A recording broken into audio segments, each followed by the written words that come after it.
Hello everyone, welcome back to my channel. Viewers, आप सभी का वेलकम है। आज की इस वीडियो में हम लोग 2019 का पेपर सॉल्व कर रहे हैं। पेपर सेकंड है ये, ठीक है। पेपर सेकंड की लैंग्वेज 1। तो चलिए स्टार्ट करते हैं आज की क्लास। सबसे पहला क्वेश्चन है क्वेश्चन नंबर 106। शायरी की तदरीस में सबसे ज़्यादा अहम क्या होता है। यहाँ पे कह रहे हैं कि शायरी की तदरीस में सबसे ज़्यादा अहम क्या होता है। शायरी यानी कि नज़्म। पहला ऑप्शन है कि नज़्म में मखसूस मायने होते हैं। सेकेंड ऑप्शन है नज़्म में एक से ज़्यादा मायने होते हैं, या फिर नज़्म में समाजी मसले नहीं मुनक़्क़स होते हैं। देखिए, बहुत सी नज़में ऐसी हैं जो समाजी मसलों पर ही बेस्ड हैं, तो ये नहीं कह सकते कि समाजी मसले नज़्म में नहीं होते हैं, तो ऑप्शन तीसरा नहीं होगा। उसी तरह से ऑप्शन 4 है कि नज़्म में कोई जज्बाती पहलू नहीं मुनक़्क़स होता है। बहुत सी नज़में बहुत जज्बाती पहलू पे बनी होती हैं, लिखी होती हैं, तो यहाँ पे ऑप्शन 4 भी नहीं होगा। यहाँ पे करेक्ट आंसर हो जाएगा कि नज़्म में एक से ज़्यादा मायने होते हैं। ऑप्शन यहाँ पे सेकंड करेक्ट हो जाएगा। अगला क्वेश्चन है क्वेश्चन नंबर 107।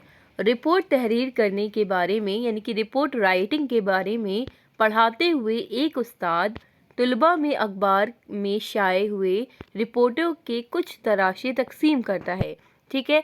वो तलबा से उन रिपोर्टों को पढ़ने और अपने मुशाहिदात लिखने के लिए कहता है। क्लास में तकसीम करदा अखबार के तराशे क्या है। यहाँ पे क्या है, क्वेश्चन क्या कह रहा है। क्वेश्चन ये कह रहा है कि एक मतलब कि टीचर है, वो क्लास में रिपोर्ट राइटिंग यानी कि रिपोर्ट तहरीर करने के बारे में पढ़ा रहा है। तो पढ़ाते हुए वो अखबार में जो छपी होती हैं रिपोर्टें, उसके वो टुकड़े बच्चों को काट के बांट रहा है। तो यहाँ पे क्वेश्चन ये है कि जो टीचर अखबार के तराशे यानी कि अखबार के टुकड़ों का इस्तेमाल कर रहा है रिपोर्ट राइटिंग यानी कि रिपोर्ट तहरीर के बारे में पढ़ाते हुए, तो ये जो अखबार के टुकड़े हैं जिनका वो इस्तेमाल कर रहा है वो क्या है, ठीक है। पहला ऑप्शन यहाँ पे दिया है तदरीस के लिए इमदादी सामान है, या फिर आमोजिश के लिए ये इमदादी सामान है, या फिर तदरीसी आमोजिशी मवाद है, या तदरीसी तरीका है ये और हिकमत अमली है, यानी कि एक तरह की ये स्ट्रेटजी है। तो ये क्या है, ये तदरीसी आमोजिशी मवाद है, जिसे कहते हैं TLM यानी कि टीचिंग लर्निंग मटेरियल। जो टीचिंग लर्निंग जो प्रोसेस होता है उसमें जो मटेरियल्स का इस्तेमाल होता है, चाहे वो चार्ट हो चाहे वो मॉडल हो, तो ये क्या है, अखबार के वो टुकड़ों का इस्तेमाल कर रहा है। ये भी तो एक मटेरियल हुआ। टीचिंग लर्निंग प्रोसेस में जो मटेरियल इस्तेमाल करते हैं उसे ही हम लोग उर्दू में तदरीसी आमोजिशी मवाद कहते हैं, और इंग्लिश में इसे को टीचिंग लर्निंग मटेरियल कहते हैं। तो ये एक तरह का मटेरियल हुआ जो कि टीचिंग लर्निंग प्रोसेस में यूज़ कर रहे हैं। तो यहाँ पे आंसर हो जाएगा ऑप्शन तीसरा, तदरीसी आमोजिशी मवाद। अगला क्वेश्चन है क्वेश्चन नंबर 108। हिंदुस्तान में ज़बानों के कितने ख़ानदान हैं, 4, 6, 8 या 10। तो करेक्ट आंसर है यहाँ पे ऑप्शन 1, 4। अगला क्वेश्चन है क्वेश्चन नंबर 109। ज़बान की तदरीस के किस तरीके ने ज़बान के क्लासरूम में मादरी ज़बान के इस्तेमाल को ख़त्म कर दिया है, यानी कि कौन सा तरीका है जिसमें मदर टंग या आपकी जो मातृभाषा है उसका इस्तेमाल नहीं होता है। आपने पढ़ा होगा डायरेक्ट इनडायरेक्ट मेथड और ग्रामर ट्रांसलेशन मेथड, ठीक है। बहुत से मेथड आपको पढ़ाए गए होंगे जो आपने कोर्स किया होगा। तो आपको वो मेथड बताना है जिसमें मदर टंग का इस्तेमाल नहीं होता है, डायरेक्ट जो सेकेंड लैंग्वेज होती है उसी का इस्तेमाल होता है। जैसे कि अगर आप एक इंग्लिश मीडियम स्कूल में गए तो वहाँ पे टोटल आप जब पढ़ेंगे बुक्स, तो वो इंग्लिश टू इंग्लिश ही टीचर आपको पढ़ाएगी, उसको हिंदी में नहीं पढ़ाएगी, इंग्लिश टू इंग्लिश पढ़ाएगी। जैसे कि साइंस है, साइंस वो इंग्लिश में ही पूरा पढ़ाएगी, वो हिंदी में नहीं पढ़ाएगी। तो ऐसा कौन सा मेथड होता है। पहला ऑप्शन है रास्त तरीका यानी कि डायरेक्ट मेथड, ठीक है, रास्त तरीका यानी कि डायरेक्ट मेथड। दूसरा यहाँ पे है ऑडियो लिंगुअल मेथड, ठीक है। तीसरा है इस्तज़राकी तरीका, या फिर है फितरी तरीका। तो फितरी तरीका नहीं होगा, क्योंकि फितरी मतलब होता है नेचुरल तरीका, और ये कोई तरीका नहीं है, ये पढ़ाने का कोई तरीका नहीं होता है, ठीक है। यहाँ पे करेक्ट आंसर हो जाएगा आपका रास्त तरीका, डायरेक्ट मेथड। डायरेक्ट मेथड मतलब होता है जो भी सेकेंड लैंग्वेज है आपकी, जिस भी लैंग्वेज में आप पढ़ाई कर रहे हैं उसी लैंग्वेज में आपको पढ़ाया जाएगा। आपको अगर कोई मीनिंग नहीं समझ में आ रही है तो वो आपको मतलब कि उसी लैंग्वेज में बताएंगे, वो उसमें आपको मदर टंग का इस्तेमाल नहीं करने देंगे। डायरेक्ट मेथड में होता है डायरेक्ट मतलब कि इंग्लिश टू इंग्लिश पढ़ाएंगे आपको, हिंदी नहीं पढ़ाएंगे। जैसे अगर आपकी मातृभाषा हिंदी है तो वो आपको नहीं पढ़ाई जाएगी, डायरेक्ट ही पढ़ाया जाएगा जो सेकेंड लैंग्वेज है। तो यहाँ पे करेक्ट आंसर हो जाएगा आपका ऑप्शन 1। अगला क्वेश्चन है क्वेश्चन नंबर 110। ज़बान की तदरीस के दौरान उस्ताद साइंस और समाजी उलूम से मिसालें देता है, इस तरीके के तरीक़ेकार को नाम दिया जा सकता है।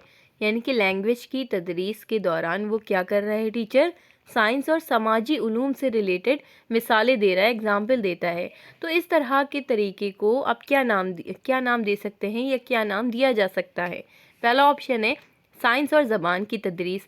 तो यहाँ पे वो क्या कर रहा है, वो साइंस के सब्जेक्ट की एग्जाम्पल दे रहा है, लेकिन वो साइंस नहीं पढ़ा रहा है। यहाँ पे ऑप्शन 1 कह रहा था साइंस और ज़बान की तदरीस, ये नहीं कहेंगे, ठीक है।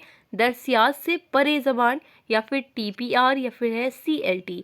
तो ये जो होता है वो हो जाएगा आपका दरसियात से परे ज़बान। ऑप्शन यहाँ पे सेकंड करेक्ट हो जाएगा कि दरसियात जो था उससे ये परे ज़बान है, ये आप कह सकते हैं।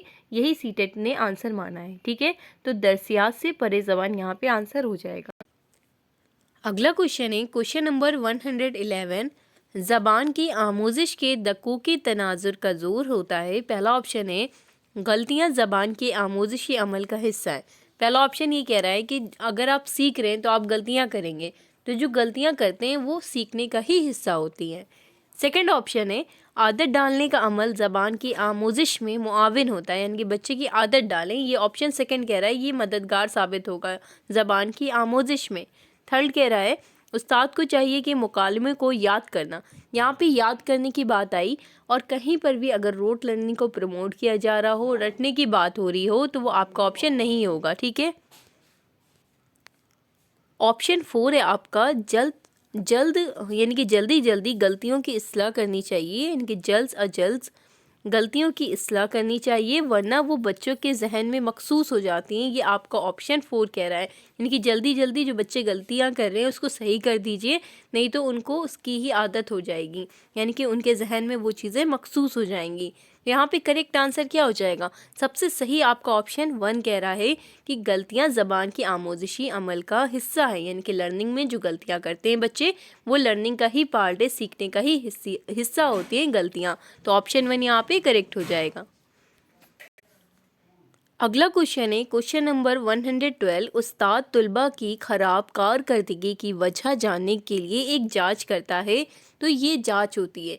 यहाँ पे कह रहे हैं एक टीचर है, वो बच्चे ख़राब कर रहे हैं या एक कोई तुलबा है वो ख़राब कर रही है, तो वो उसकी वजह जानने के लिए एक जांच करेगा, एक तरह का टेस्ट लेगा, जांच करेगा या एनालाइज करेगा या असेसमेंट करेगा।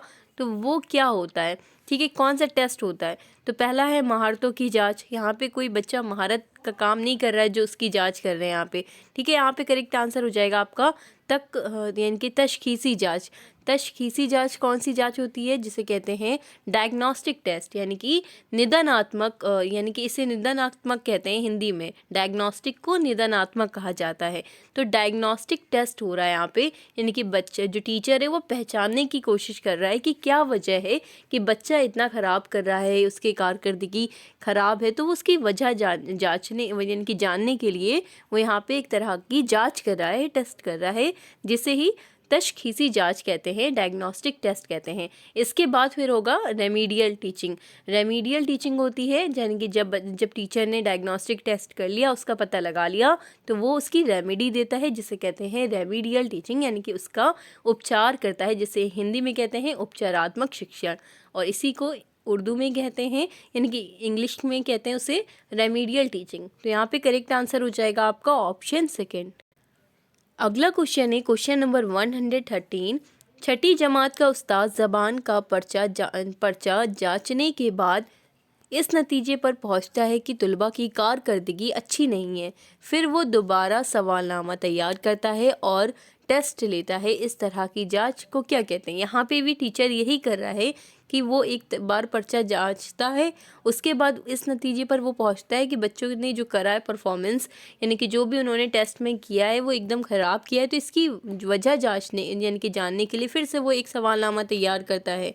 तो ये कौन सी जांच हुई? ये भी आपकी तशखीसी जांच हुई, जिसमें वो पता लगा रहा है कि क्या वजह है। ये भी आपका डायग्नोस्टिक यानी कि डायग्नोस्टिक टेस्ट ही हुआ, जिसे हम लोग तशखीसी जांच कहते हैं। तो करेक्ट आंसर यहाँ पे ऑप्शन तीसरा हो जाएगा। अगला क्वेश्चन है क्वेश्चन नंबर 114। ज़बान का उस्ताद एक जमात के तलबा को पढ़ाने के बाद अपनी डायरी में लिखता है कि ज़बान का खेल तलबा को बहुत दिलचस्प लगा और उन्होंने इसमें पूरी सरगर्मी से हिस्सा लिया, यानी कि बहुत ही अच्छे तरीके से उसमें पार्टिसिपेट किया। लेकिन जो ग्रुप तीसरा था वो मतलब कि मतलूबा नताइज के हुसूल में परेशानी हुई, यानी कि उन्होंने इतना पार्टिसिपेट नहीं किया जो ग्रुप तीसरा था। ठीक है, ये किसकी मिसाल है, ये आपसे पूछ रहे हैं। यानी कि यहाँ पे कह रहे हैं कि एक टीचर है, उन्होंने एक खेल खिलाया जिसमें सब ने यानी कि ज़बान के खेल में सभी ने अच्छे से उसमें हिस्सा लिया, लेकिन जो ग्रुप तीसरा था, यहाँ पे लिखा क्या है, ग्रुप तीसरे को मतलूबा नताइज के हुसूल में परेशानी हुई, यानी कि ग्रुप तीसरा इतने अच्छे से उसमें पार्टिसिपेट नहीं किया। तो ये किसकी मिसाल है? पहला है जांच की, दूसरा है वाक़याती रिकॉर्ड की, या फिर है एहतिसाबी गौर व फिक्र की। तो ये किस तरह की जांच हुई? वो डायरी में देखिए यहाँ पे कह रहे हैं, यहाँ पे कह रहे हैं वो लिख रहा है ये सब चीज़ें। एक टीचर ने पहले सब खेल खिला लिया, ठीक है, कुछ लोगों ने पार्टिसिपेट किया, तो वो अब क्या कर रहा है, वो सब कुछ सोच रहा है, गौर व फिक्र कर रहा है, और वो सब कुछ लिख रहा है कि ये सब ने पार्टिसिपेट किया, सब ने दिलचस्पी ली। लेकिन जो ग्रुप तीसरा था उसने इतने अच्छे से पार्टिसिपेट नहीं किया। मैं आपको ईजी लैंग्वेज में बता रही हूँ, ठीक है। यानी कि वो यही कह रहा है कि वहाँ पे उसने ग्रुप तीसरे ने इतना अच्छे से पार्टिसिपेट नहीं किया। तो ये क्या है? ये है आपका एहतिसाबी गौर व फिक्र की। ठीक है, यहाँ पे किसकी मिसाल हुई? ये आपकी एहतिसाबी गौर व फिक्र की मिसाल हुई। यहाँ पे करेक्ट आंसर हो जाएगा आपका ऑप्शन तीसरा। अगला क्वेश्चन है क्वेश्चन नंबर 115। ज़बान का मुअस्सर उस्ताद यानी कि एक अच्छा टीचर, लैंग्वेज का एक अच्छा टीचर, पहला ऑप्शन है तुलबा को निसाबी किताबों में दिए गए तमाम सवालों के जवाब सिखाएगा, यानी कि जितने भी बुक में जो भी चैप्टर है उसमें जो भी सवाल दिए हैं उसके जवाब सिखाएगा। या फिर सेकंड है निसाबी किताबों के साथ साथ निसाब से बाहर की चीज़ें भी बताएगा।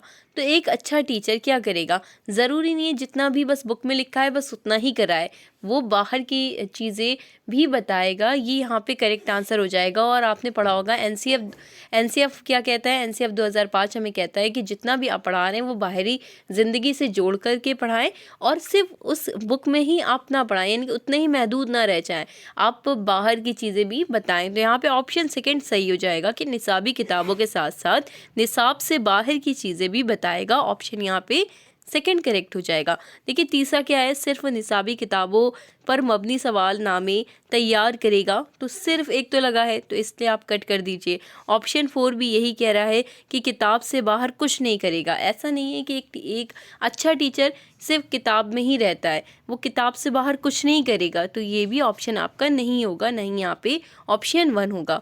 यहाँ पे करेक्ट आंसर हो जाएगा आपका ऑप्शन सही। अगला क्वेश्चन है क्वेश्चन नंबर 116। ज़बान की आमोजिश में सबसे अहम क्या है? ठीक है, पहला है निसाबी किताब, जो भी सिलेबस में जो चलती हैं बुक्स वो, या फिर है मुआविन दरसी किताब, ठीक है, या फिर है अदब इत्फ़ाल। मैंने आपको बताया है कि अदब इत्फ़ाल करेक्ट होता है, कहीं पर भी आता है, क्योंकि अदब इत्फ़ाल मतलब होता है बाल साहित्य, इनके बच्चों का साहित्य, बच्चों की चीज़ें होती हैं इसमें, जैसे कि कहानी है, पोएम से, ये सब चीज़ें होती हैं। तो सबसे ज़्यादा यहाँ पे ज़बान की आमोजिश में सबसे ज़्यादा अहमियत यहाँ पे अदब इत्फ़ाल की हो जाएगी। ऑप्शन यहाँ पे थर्ड करेक्ट हो जाएगा, अदब इत्फ़ाल। अगला क्वेश्चन है क्वेश्चन नंबर 117। दर्ज झेल में से कौन तलबा की तख्लीकियत में इजाफा करेगा? यहाँ पे ये बताना है कि कौन उसकी तख्लीकियत में बढ़ावा करेगा। पहला ऑप्शन है इम्तिहानात में अच्छे नंबर हासिल करने के लिए तलबा को कोचिंग देना। एक अच्छा टीचर जो होता है उसको कोचिंग देना मना होता है, अगर आपको नहीं पता है तो ये रूल होता है। जो प्रोफेसर्स होते हैं वो अपनी कोचिंग नहीं चला सकते। तो ये तो ऑप्शन नहीं होगा कि इम्तिहानात में अच्छे नंबर, और वो भी किस लिए वो कोचिंग दे रहा है? ताकि इम्तिहानात में वो अच्छे नंबर हासिल करें। बच्चे को पढ़ाया जाता है, ज़रूरी नहीं है अगर वो अच्छे नंबर नहीं ला रहा है तो वो अच्छा स्टूडेंट नहीं है। तो ये नहीं कह सकते कि नंबर वाला ही बस अच्छा स्टूडेंट होगा। ये कभी भी आप इससे बच्चे को जज नहीं कर सकते कि ये बच्चा अगर 100 में से 99 ला रहा है, 95 ला रहा है तो ये सब में अच्छा है और इसी को आगे बढ़ाया जाए। ज़रूरी नहीं है कि अच्छा नंबर जो ला रहा है वो अच्छा हो। तो यहाँ पे ऑप्शन 1 नहीं होगा। ऑप्शन सेकंड क्या है? अपने तजुर्बात के मुताबिक आज़ादाना तौर पर लिखने का मौका फराहम करना, या फिर थर्ड है कि तुलबा से इखलाकियात पर मबनी कहानियाँ लिखने और पढ़ने के लिए कहना। यहाँ पे देखिए क्या कह रहे हैं, यहाँ पे कह रहे हैं कि तुलबा से जितनी भी इखलाकियात पर यानी कि बेस्ड जो कहानियाँ होती हैं वो लिखने और पढ़ने के लिए कहें। तो आप उनको क्या कह रहे हैं, आप उनको एक तरह से महदूद कर दे रहे हैं कि सिर्फ इखलाकियात पर मबनी कहानियाँ, तो ये ऑप्शन नहीं होगा। ठीक है। ऑप्शन 4 क्या है? तुलबा से आमोजिश में दिलचस्पी पैदा करने के लिए आप कहें। अगर आप बच्चे से बोलेंगे कि तुम पढ़ने में दिलचस्पी क्यों नहीं, यानी कि रुचि अपनी लाओ, रुचि लाओ, तो इस तरह से नहीं आती है रुचि। तो यहाँ पे ऑप्शन 4 नहीं होगा, ऑप्शन 3 नहीं होगा, और यहाँ पे आपका हो जाएगा करेक्ट आंसर ऑप्शन 2, क्योंकि इसमें लिखा क्या है कि अपने तजुर्बात यानी कि बच्चे ने जो अनुभव किया है उसके मुताबिक, उसके अकॉर्डिंग वो आज़ादाना तौर पर लिखने का उसे आप मौका दे रहे हैं यहाँ पे कि वो जो भी उसने अनुभव किया है वो आज़ादाना तौर पर लिखे। तो यहाँ पे करेक्ट आंसर क्या हो जाएगा आपका? सही ऑप्शन कौन सा है यहाँ पे? सबसे बेस्ट ऑप्शन यहाँ पे आपका ऑप्शन 2 है, इसलिए आंसर हो जाएगा ऑप्शन 2। अगला क्वेश्चन है क्वेश्चन नंबर 118। ज़बान में जहन की खाका साजी यानी कि माइंड मैपिंग का मतलब क्या होता है? ठीक है। पहला ऑप्शन है दिमाग यानी कि दिमाग की तस्वीर बनाना, या फिर ऑप्शन 2 है कहानी नज़्म में यानी कि कहानी या नज़्म में बयान किए गए इलाकों या मकामात की तस्वीर बनाना, या फिर ऑप्शन 3 यहाँ पे है कि तुलबा से किसी मुहिम का मंसूबा बनाकर जमा करने के लिए कहना, या फिर ऑप्शन 4 है कि तुलबा को गौर फिक्र करने, नए ख्यालात यानी नए ख्यालात जो भी हैं या उनके माबैन रिश्ते कायम करने की इजाज़त देना। यहाँ पे क्या है? यहाँ पे ऑप्शन 4 करेक्ट हो जाएगा। क्यों करेक्ट होगा इसको समझिए, क्योंकि माइंड मैपिंग का मतलब होता है आपने जो पहले सीखा, जो आप यानी कि जो अब सीख रहे हैं और आपने जो पहले सीखा, उन सब में एक तरह का रिलेशन कायम होना चाहिए। यानी कि जैसे कि बच्चा जब छोटा होता है तो हम उसे कुछ भी कह देते हैं कि चंदा मामा है, चंदा मामा है, और ट्रेन पे जब वो बैठता है, जैसे कि ट्रेन पे बैठा है तो पेड़ उसके लगता है कि वो पेड़ भी उस ट्रेन के साथ चल रहे हैं। तो जब वो बड़ा होता है तो उसको पता चलता है कि ये मून है, अच्छा तो मून ऐसे हमारे सोलर सिस्टम में वर्क करता है। पहले उसे क्या समझाया जाता है कि ये चंदा मामा होता है। अब उसको असलियत में यानी कि जब वो बड़ा होता है तो उसको कुछ और समझ में आता है, तो वो अपने माइंड में क्या है ये सब माइंड मैपिंग कर रहा है, एक तरह का रिलेशन बता रहा है, यानी कि बनाता हुआ चल रहा है। तो जो पहले सीखा उसने, जो अब सीख रहा है, उन सब के बीच में एक तरह का जो रिलेशन कायम होता है, इसी को ही माइंड मैपिंग कहते हैं। और यहाँ पर भी यही कह रहे हैं कि माबैन रिश्ते कायम करने के लिए की इजाज़त देना। तो करेक्ट आंसर यहाँ पे ऑप्शन 4 हो जाएगा। अगला क्वेश्चन है क्वेश्चन नंबर 119। लिखने की महारत को फ़रोग देने के लिए सबसे अहम क्या है? ठीक है, यहाँ पे आपको लिखने की महारत को बढ़ाना है, तो इसके लिए आप सबसे अहम क्या मानते हैं? पहला है खुश खत लिखना। देखिए, खुश खत लिखना आपका बाद में आएगा, अभी आपको क्या करना है? बच्चे की लिखने की महारत को फ़रोग देना है, तो यहाँ पे खुश खत नहीं होगा भी। सेकेंड देखिए क्या है, दुरुस्त इमला यानी कि सही लिखना चाहिए, यानी कि स्पेलिंग एकदम करेक्ट हो। ये आपका ऑप्शन 2 कह रहा है। आपको सही सब लगेगा, आपको बेस्ट चुनना है। इस बात का अगर आपने सीटेट में ध्यान रखा तो आप आंसर तक पहुंच जाएंगे। आपको ये भी लगेगा कि खुशखत लिखना चाहिए, दुरुस्त इमला भी सही है, लेकिन आपको बेस्ट चुनना है। ठीक है। ऑप्शन 3 देखिए क्या है, ऑप्शन 3 है कि इशारों और हिदायत यानी कि मौजूदा इशारों और हिदायत पर अमल करते हुए लिखना। ठीक है। या फिर ऑप्शन 4 है तहरीर में अपनी राय, ख्यालात और तजुर्बात को बयान करना। कहीं पर भी आए कि जहाँ पे बच्चा अपनी राय यानी कि जो भी उसने हासिल किए हैं तजुर्बा, उसको अपने ख्यालात को वो बयान कर रहा है तहरीर में, लिखने में, तो ये सबसे बेस्ट आपका ऑप्शन होता है जिसमें बच्चा खुद के तजुर्बात, खुद के ख़यालात, अपनी राय को बयान करता है, ये सबसे बेस्ट ऑप्शन आपका होता है। यहाँ पे करेक्ट आंसर हो जाएगा आपका ऑप्शन 4। हमेशा ध्यान रखिएगा, ऑप्शन 4 यहाँ पे करेक्ट हो जाएगा, जिसमें बच्चा अपनी राय, ख़यालात और तजुर्बात को बयान कर रहा है। अगला क्वेश्चन है क्वेश्चन नंबर 120।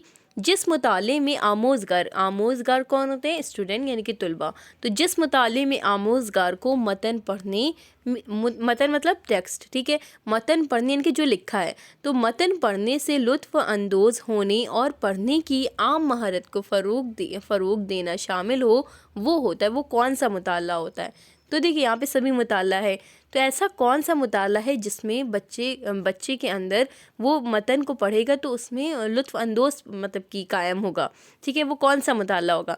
कोई भी चीज़ जब आप पढ़ते हैं, आपने ऐसे ही पढ़ा, आपको आधी चीज़ समझ में आई, आपको आधी चीज़ नहीं समझ में आई, तो आप क्या हो जाते हैं? बोर हो जाते हैं, तो आपको मज़ा नहीं आता है, क्योंकि आपको चीज़ें समझ में नहीं आती। अगर आप मानिए कि आपको एक चैप्टर आपने छोड़ दिया, अब आपको पढ़ना है, तो आप क्या करेंगे? उसे जल्दी जल्दी पढ़ेंगे, तो आपको मज़ा नहीं आएगा, आप बस ऐसे पढ़ के आपने मतलब कि रख दिया। तो अगर आपको अच्छे से पढ़ना है, जिससे आपको मज़ा आए, आप लुत्फ़ अंदोज़ हो सकें, तो आपको गहरे यानी कि आप उसे डिटेल में पढ़ते हैं। और जब आपको चीज़ें समझ में आती हैं, जब तक कि आप डिटेल नहीं पढ़ेंगे तो आपको बेस नहीं मजबूत नहीं होगा आपका बेस, और आपको मज़ा नहीं आएगा। तो इसके लिए यानी कि लुत्फ़ अंदोज़ होने के लिए आपको गहराई से पढ़ना पड़ता है। और यहाँ पे गहरा वर्ड नहीं होगा, यहाँ पे सही हो जाएगा तौसी मुताला। तौसी मुताला मतलब ही होता है गहरा मुताला। तो यहाँ पे करेक्ट आंसर हो जाएगा ऑप्शन सेकंड, तौसी मुताला। जब तक कि आप तौसी मुताला नहीं करेंगे, आप लुत्फ़ अंदोज़ नहीं होंगे। तो यहाँ पे करेक्ट आंसर ऑप्शन सेकंड हो जाएगा। आज की वीडियो में हम लोगों ने 2019 का पेपर सेकंड सॉल्व किया है। आई होप आपको इससे हेल्प में मिलेगी। वीडियो अच्छी लगी हो, आपके लिए हेल्पफुल रही हो, तो लाइक शेयर सब्सक्राइब ज़रूर कीजिएगा। मिलते हैं आपसे नेक्स्ट वीडियो में एक नए क्वेश्चन पेपर के साथ।